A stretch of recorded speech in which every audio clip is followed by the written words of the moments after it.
Welcome back to Car Talks, where I rant, ramble, rave, word vomit, thoughts on training, life, and fitness. And had a question come to me from a friend of mine.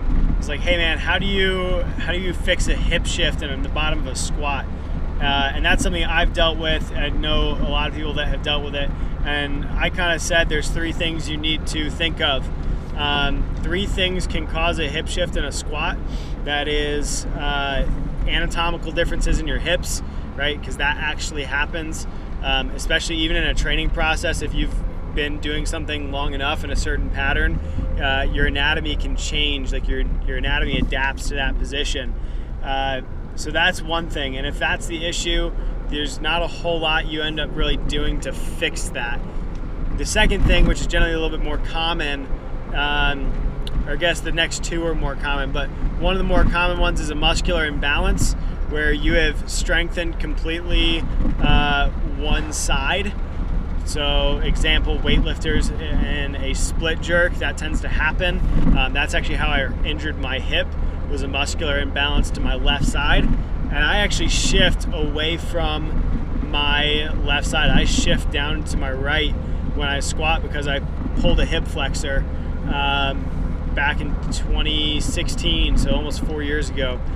And just kind of looking at that and looking at those things, what we really need to understand is, you can fix muscular imbalances, and a lot of that comes down to doing unilateral work, especially when it comes to shifts and squats. We're really looking at loading laterally, so that might be challenging the medial aspects of the hip through RDLs, lunges, and different movements like that, especially doing lateral and rotational movements such as some landmine work, and especially lateral lunges is a huge one in my opinion for fixing that kind of thing.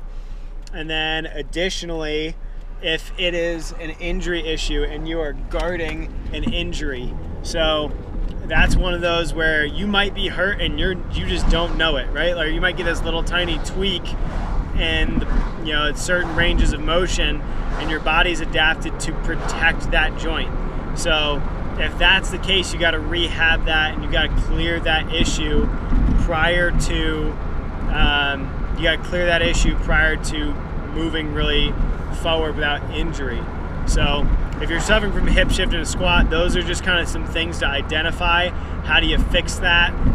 There's a slew of different ways to fix that. We're not going to go into that in this video.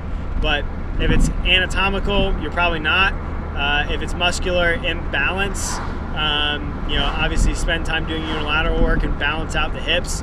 If you're guarding an injury, it's really seek out your physical therapist and look to get some help with that. So just something to think about. If you're suffering from hip shifts in the bottom of your squat, that might give you some guidance as to start some thought process of why it might be happening. And until next time, we'll see you in the passenger seat.